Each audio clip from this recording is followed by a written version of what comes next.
Hello. My name is Jason Parker. Welcome back to this channel about magic. All right, let's go ahead and jump into our random questions with you and me before we do the reaction video. Today's question is, what's invisible but you wish people could see? Leave a comment below about what your answer is. I'll tell you my answer right now. What's invisible but you wish people could see? My sense of humor. And I know what you're thinking. Jason, is that a new shirt you're wearing? Well, thanks for noticing. For all intents and purposes, for this YouTube channel, yes, it's a new shirt. Regardless of the fact that I purchased it 15 years ago. Actually, I was thinking if I should iron this shirt before making the video. And then I remembered, I don't own an iron currently. Problem solved. Today we are taking a look at a performance by Penn Teller on their show, Penn Teller Fool Us, Season 7. At any rate, a friend recommended to me that I should react to this performance, so we're gonna take a look. And here we go.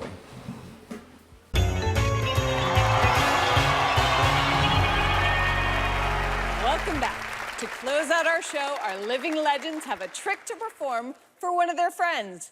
Joining us virtually, one of the stars of the marvelous Mrs. Maisel, Kevin Pollak. Take it away, Penn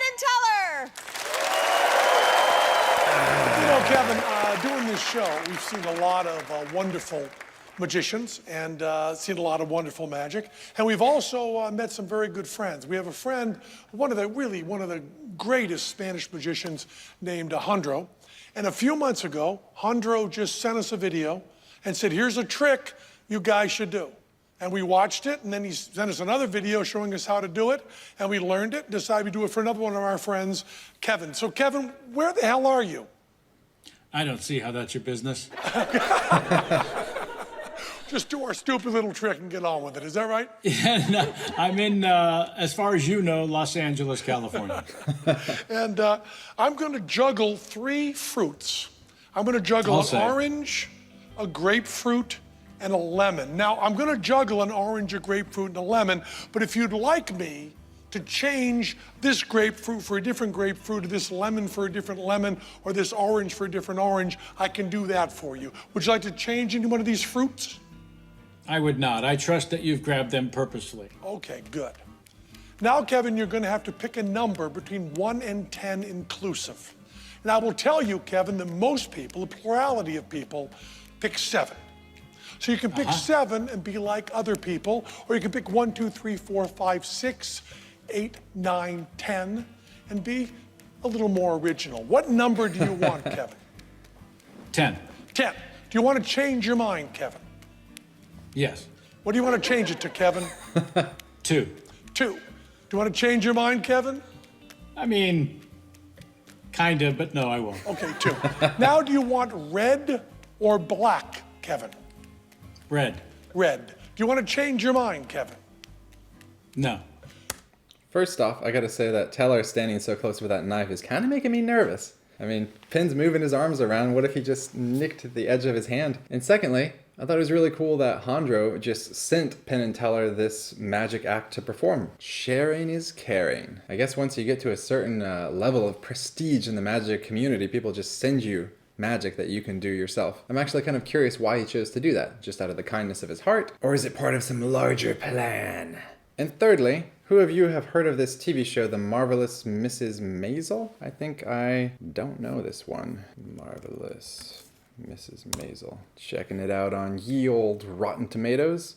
Okay, apparently they've already got 3 seasons, and it looks like pretty good ratings. Between 82 to 94%, not bad. Set in the 1950s, Miss Maisel is a wife and mother who gets into performing stand-up comedy. Comment below if you've seen this TV show. Smash like if you haven't. Proceeding. Do you want diamonds or hearts, Kevin?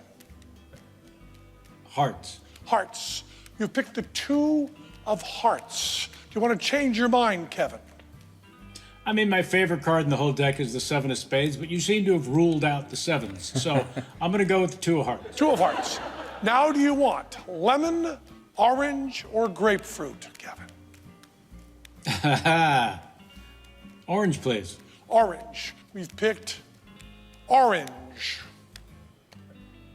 Now, you could have picked the grapefruit or the lemon. You could Why have was picked that any so one funny? of those three citrus fruit. Now, But if it you was. picked the lemon, I would have cut the lemon open like so.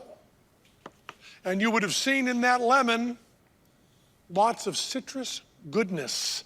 And if you'd picked the grapefruit, I would have cut the grapefruit in half, and you would have seen nothing but citrus goodness.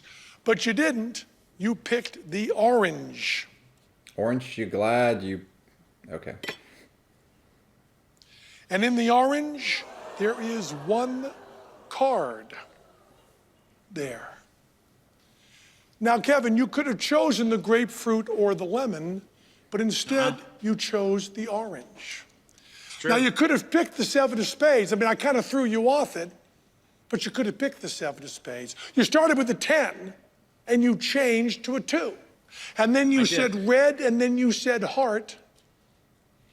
And I think this might be the 2 of hearts. Is that what you said there, Kevin? The 2 It is of what I hearts. said, and I'm so impressed, I'm going to send you a new set of steak knives. Thank you so much.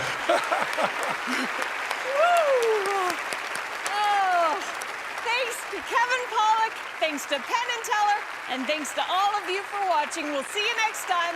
Good night from Las Vegas. Thank you, Kevin. Thank you. I'm not wearing pants. All right, I'll give you my thoughts quickly about their performance. First off, I thought this Kevin Pollak actor was really funny. He had a lot of good remarks, even though I suppose they were filming that live. Well, live enough, anyway. So that was a quick yet enjoyable performance by Penn and Teller. I don't know why it was so funny when Penn threw the fruit and it landed on Teller's knife. It kind of didn't look like he moved much, and he just kind of stared. And I was trying to think, why is that so funny? But it just kind of is. But what you probably really want to hear about is, how do I think it was accomplished? What about the method? The secret? Well, I think I have a pretty good idea how they accomplished this, so I will speak in code to avoid just ruining the secret, but yet maybe give you some kind of idea at the same time. First, for the card appearing inside the fruit, I will cut right to the chase. I believe that any way you slice it, or any of these fruits for that matter, they had a pretty cool angle on this effect. And secondly, for that card inside the fruit actually being the one that was named by the spectator, I was thinking, how did they do this? And I did notice that Penn was not being shown on camera for a significant chunk of time while Teller was cutting that last fruit. And then a light bulb switched on in my mind, and things became a lot more clear. Alright, so I hope that coded talk satisfied your curiosity, or confirmed your suspicions if you already had an idea how it was accomplished. What did you think about their performance? What did you think about the whole thing? The magic, the effect, the comedy? I expect to read your comments on that. About if you've seen that TV show before. What's it called? The Marvelous Mrs. Maisel. And lastly, I want to read your comment about, why was it funny when that fruit landed on Teller's knife and he's just standing there? If it was funny to you. Overall, I felt like this magic performance was not particularly fooling, but that's probably just because I've been in magic for a while. The only thing that did make me have to stop and actually think for a while before figuring it out was the part about the fruits and cutting them open. I thought that was a clever turn. A little more code talk there at the end, just for kicks. And for those of you who have somehow made it this far into my video, representing about 10% of my viewers, I'm going to give you the ultimate reveal. Are you ready? The reveal of the second shirt that I'm wearing. A V-neck under a button-up, breaking all fashion rules. And now that your mind has been blown wide open, I'm gonna fill up that mind with some wisdom from Aesop's Fables. Let's select a random one quickly. Chapter 161, The Belly and the Members. I have no idea what that's about. Let's do it. The members of the body once rebelled against the belly. You, they said to the belly, live in luxury and sloth, and never do a stroke of work, while we not only have to do all the hard work there is to be done, but are actually your slaves and have to minister to all your wants. Now, we will do so no longer, and you can shift for yourself for the future, whatever the heck that means. They were as good as their word and left the belly to starve. The result was just what might have been expected. The whole body soon began to fail, and the members all shared in the general collapse. And then they saw too late how foolish they had been. No moral of the storyline. Alright, if I'm to interpret this, the first thing that came into my mind, let me use that pencil so I can see more educated, is that this is some means of controlling the populace. This is like the leader of the country or society or state saying like, hey, if you try to get rid of me, if you try to starve me out, understand that we will all suffer. This is a way to subdue people, to control our minds. And the only reason I'm thinking like this about this fable is because of a comment one of the viewers had left before in a previous reaction video, kind of cluing me in to how the fable might have been used as a means to control people, to keep people in their place and to avoid people doing their people things. So somehow that jumped to my mind, using the pencil. Originally, if I were to interpret this not having received that comment before, I would have said, in a more positive way perhaps, that yeah, we're all part of this group, we're stronger together. You can't neglect one part and expect the other parts to be okay. So yeah, in some situations you need to understand, if you're interdependent upon each other, what would happen if you did have this person or entity removed from the system you're operating in, if you had someone whacked. You should appreciate the value that everyone's providing, and yeah, well, basically you get the idea. So it could be interpreted in either of those two ways. I want to see your comment below. Which way do you interpret it as? Should we A, go with the interpretation that the authors of this book were just trying to control the general population and keep them as sheep to protect their positions of power? Or B, should we say that don't take for granted the benefits that certain people or entities in your life provide and consider how it would be if they were gone? Be appreciative. So yeah, I'm looking at you. I'm looking for your comment below. Which interpretation do you go with? Or C, your own interpretation. The members in this story, which represent, I guess, like the other parts of the body, certainly did not anticipate the consequences of their action. They didn't understand when the belly starved, they all starve. Speaking of which, it is Domino's Pizza Tuesday night. I just realized saying that when I publish this tomorrow, you'll realize how lazy I was not getting it finished in one day. But yeah, my belly is telling me that I gotta fill it up or my members are gonna suffer. My gains will be not gainful. Jeez, didn't expect that. How could I have known? And for those of you 1%ers who have made it all the way to the end of the video, you get to see my entire undershirt in its glory!